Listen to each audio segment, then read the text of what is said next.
So I wanted to talk to you about this one word. That is excellence. Yep, excellence. And I was going to say that this was going to be business related, but it's not. We should operate in excellence in everything we do. Everything. Um, but the reason this video came up was because, people were asking me, like, how do you get the business that you get? And how do you get the clients that you get? And they see the reviews and stuff like that. And it always goes back to this word, excellence, just operating in excellence and doing your best. So I wanted to share with you four things that I feel is very important in pertaining to excellence. So here's the first thing. You should pay attention to details.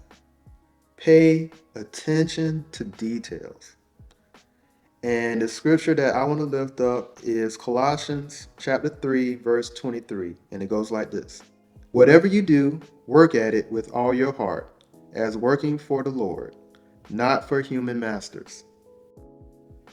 So I do. I do this with everything I do. I do it as I'm doing it for God Himself and not for anybody else.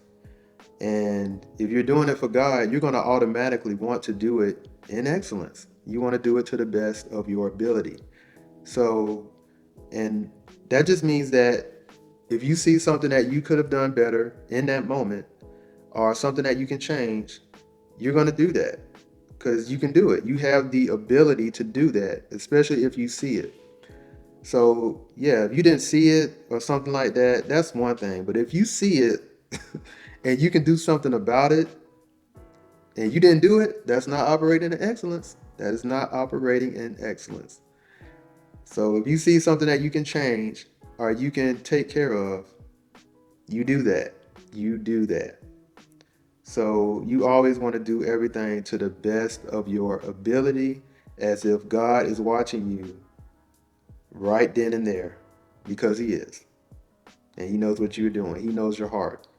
So if you have the mind to operate in excellence, it will show. It will show, and people notice it, whether they say it or not. They notice it. Trust me. So that's the first thing. So the second point is to find your client's pain points. Find your client's pain points.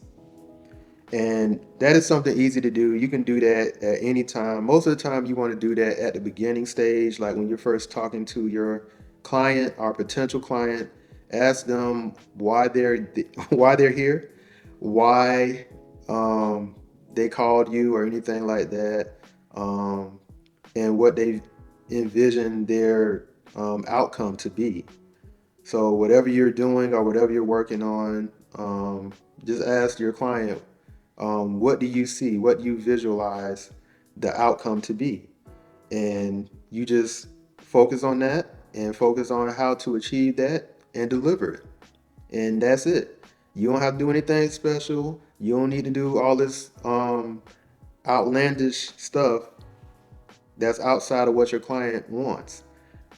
Case in point, I have this big wedding in May, and I talked to the client already, and they said they want me to DJ, and the way they want me to DJ is they don't want all that scritching and scratching. They don't want all that heavy mixing and all that kind of stuff. They just want a nice transition from one song to the next. One simple transition from one song to the next. They don't want a lot of dead space. They don't want a lot of over the top stuff or anything like that. They just want um, a nice simple wedding. They want the songs that they chose, and they want a nice clean transition from one song to the next with no dead space. They are very, very adamant about the dead space. They don't want no silence. That's all they want. So I'm not going to go in there and blast them with music and throwing all these mixes and scratching and all this kind of stuff, trying to do all this crazy stuff to get them hyped when they don't even want that. They don't want that at all. They just want to have a nice, clean, simple time and just have some fun and play the songs that they chose. It sounds boring to me, but this is what they want. This is what the client wants. And if I deliver that, they will reward me with a nice little check. And they have. They have. They paid me already, player. So focus, focus.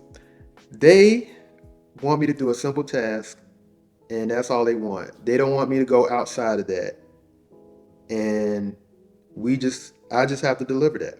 And that's what you have to do when you have your client or when you do something. Don't go all out doing all this crazy stuff when the person don't even want you to do that. They just want you to do this and this only. So my job is to do that and focus on that and do what they want and do it to the best of my ability. Now, it may sound boring, but at the same time, I can do it in excellence because it's very easy to me. So it won't be hard for me to do that in excellence. And I can focus on some other aspects outside of playing the music that I can make sure that it's done in excellence, like the lighting, making sure that's straight, or making sure everything is nice and clear when they speak on the microphone. And I can focus on those type of things besides worrying about what type of music I'm gonna play next, because they already laid it out for me. So I can focus on these other things to make sure that everything overall is done in excellence. So use it to your advantage. Use it to your advantage. So always make sure that you focus on the client's pain points and not what you think is the pain point. So the third thing is to do everything to the best of your ability. Do everything to the best of your ability. And Booker T. Washington said it like this: excellence is doing a common thing in an uncommon way. So we all know that we are all uniquely made, and that is the beauty of each and every one of us. This is also the reason why people may choose you over another person, because they like the way that you do it. So you need to always focus on doing things the way you do it and do it to the best of your ability, because that is what makes you stand out among the rest. So always focus on doing it in your way. And your way might not be the common way. And it is okay, because somebody out there likes it. Somebody out there likes it. So always remember to do it your way and do it to the best of your ability. So my fourth and final point in regards to excellence is to white glove everything. White glove everything. And if you don't know what I mean as far as for white glove and everything, it just means to go the extra mile for your client or your potential client or anything that you put your effort towards. Um, just being mindful, mindful of that client, being mindful of your surroundings. For example, when I do a wedding and I'm just DJing or just standing by.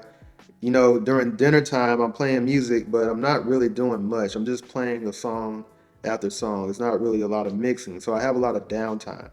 So what I do during that time is I just scan the room. Simply scan the room, looking around, um, and just paying attention to my surroundings and what people are doing. I pay very close attention on the bride and groom. So sometimes I can even hear them. And like one time I heard a bride say, "I'm thirsty." So what I did, I got up, I found you know, what's called the waiters. They had some water. I said, "Can I get a glass of water?" And they gave it to me. I grabbed the water, gave it to the bride. I said, "I heard you over there. You said you was thirsty. Here's some water." She was like, "Oh my God, thank you so much. Thank you so much." That was very simple, but it went. I went the extra mile for it, and it went a long way because she did not expect the DJ to bring her a glass of water. And I mean, it's just simple stuff like that. Or you walking towards the door and you see other people walking to the door and you just open the door for them. "Hey, how you guys doing? Hope you guys are having a good time." "Oh, thank you so much." Simple stuff like that, man. It'll go a long way. You would be amazed. You would be amazed. And then you wonder how you got this tip in your tip jar. Because of somebody that saw you earlier, they was really impressed by something you did. It ain't even got nothing to do with the music. But they wanted to tip you. Little stuff like that. So pay attention, scan the room. But that is a very good example of just having that white glove mentality. And Ralph Marston said it like this: excellence is not a skill, it's an attitude. Excellence is not a skill, it's an attitude. That is a very good way to put it, because when you want to operate in excellence, you will pay attention to everything around you. You will pay attention to your whole environment. What can you do to do it better? What can you do to improve yourself or improve whatever you're doing? If you're a baker, what can I do to make this cake better? What can I do to make it taste even sweeter or taste even healthier, or whatever you want to do to it? And if you're a DJ, what can I do to make my DJ look even better? What can I do to make my DJ setup look better than what it looks like? How can I hide these chords from showing? How can I, make the sound even better than what it sounds like now? Simple stuff like that. You always want to operate in excellence in everything you do. This is how you can charge more money. This is how you can get more clients. Operating in excellence, because everybody is not. Trust me. So if you want to stand out amongst the crowd, amongst your competitors, always strive for excellence. Always. Not perfection. But if you strive for perfection, you will always obtain excellence, because that's all excellence is. So I hope this video helped you out a little bit. Hope it worked on your brain a little bit. And I'm gonna see you guys on the next video, all right? Peace.